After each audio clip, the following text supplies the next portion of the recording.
في بقى اشتراطات صلاحيه استخدام الاسمنت اللي موجوده في الكود المصري. ايه هي الاشتراطات بتاعه المواد دي في الباب التاني؟ فقايل لك اول حاجه الاسمنت اهو. ايه الاشتراطات اللي بيقول لي عليها؟ هتيجي تستخدم الاسمنت بتاعك استخدمه من النوع تايب 1، بستخدم له الخرسانه المسلحه. طب لو حبيت تستخدم تايب 3 تايب 2 لازم تتاكد من نسبه المكونات اللي مكتوبه على الشكاره دي، وتتاكد من ايه، من هي دي نسبه المكونات اللي انت عايزها للمنشا اللي ايه اللي انت عاوزه ده ولا لا.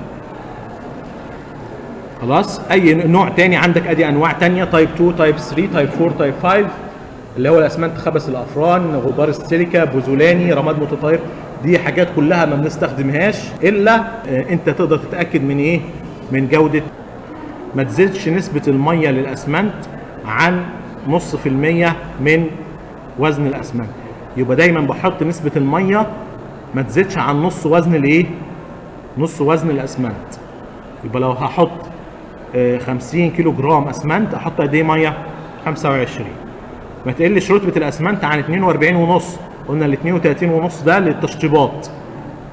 الاسمنت ذو المقاومه المبكره المنخفضه ليه احتياطات ان انا ما افكش الشدات قبل ما يتعدى زمن الشك الايه الابتدائي وزمن الشك النهائي بتاعه. يبقى لازم عندك اي نوع اسمنت انت هتستخدمه تتاكد قبل ما تفك الشدات نوع الاسمنت ده ايه، ومحتاج زمن شك قد ايه عشان ما يحصلش انهيار لو فكيت الشدات. ما تستخدمش رتبتين اسمنت مع بعض. عاوز اكتر من 42.5 فاستخدم شويه كمان من 52.5 معاه، لا الكود بيمنع ده. يبقى تستخدم رتبه واحده ونوع واحد بس من الايه، من الاسمنت في الخلطه الخرسانيه.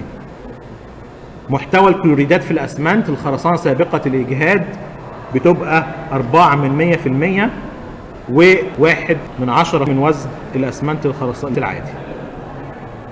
الخرسانه المعرضه للكبريتات زي ما قلنا الاساسات الحاجات دي كلها بنستخدم لها ايه؟ الاسمنت المقاوم للكبريتات. الشكاير بتاعتك لازم تبقى مقفوله، ما تستخدمش اي شكاره مفتوحه عندك في الايه؟ في الخرسانه. اللي لازم تتاكد عشان الرطوبه بتاعتك وعشان اشعه الشمس بتاعتك المباشره.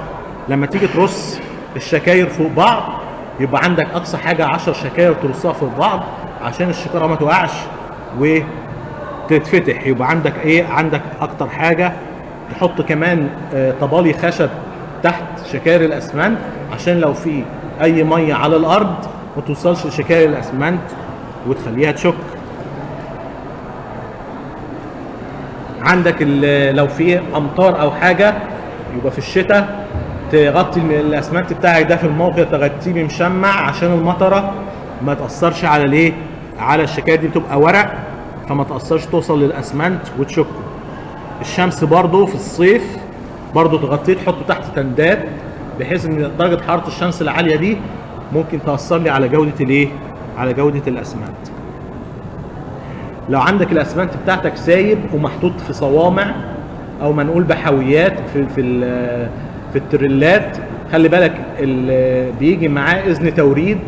خلاص بيبقى مكتوب ده نوع اسمنت نوعه ايه وكل المواصفات بتاعته. يبقى انت لما تيجي تستلم حاجه زي كده في الموقع اسمنت سايب تاخد معاه اذن التوريد من المصنع وفي كل المواصفات اللي انت كنت بتقراها على الشكاره من بره. لازم برضو الصوامع اللي انت هتحطها تخزن فيها في الموقع دي لازم تدهنها باللون الابيض عشان اشعه الايه، الشمس، ويكون غير منفذه للميه والرطوبه. درجه حراره الاسمنت بتبقى ايه، 75 درجه مئويه لما تيجي تستخدمها، اللي هي درجه تبقى درجه حراره الجو ما تزيدش عنها.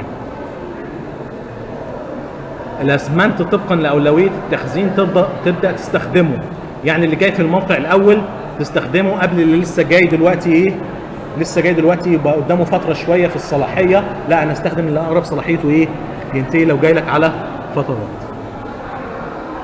لو زاد عن درجه عن بعد كده فتره الصلاحيه بتاعته تبدا مش ترمي الاسمنت على طول، اعمل عليه الاختبارات او ابعته لمعمل متخصص يتاكد لك من صلاحيته انا استخدم الاسمنت ده ولا لا. عاده بيبقى 6 اسابيع تبدا تعمل الاختبارات دي وتتاكد من ايه، من صلاحيته. ما يبقاش فيه اي تكتلات، ما يبقاش فيه شكاير مفتوحه. عاده بيبقى 6 شهور دي اخر حاجه في الصلاحيه. قلنا احتياطات الامان دي لما تيجي تتعامل مع الاسمنت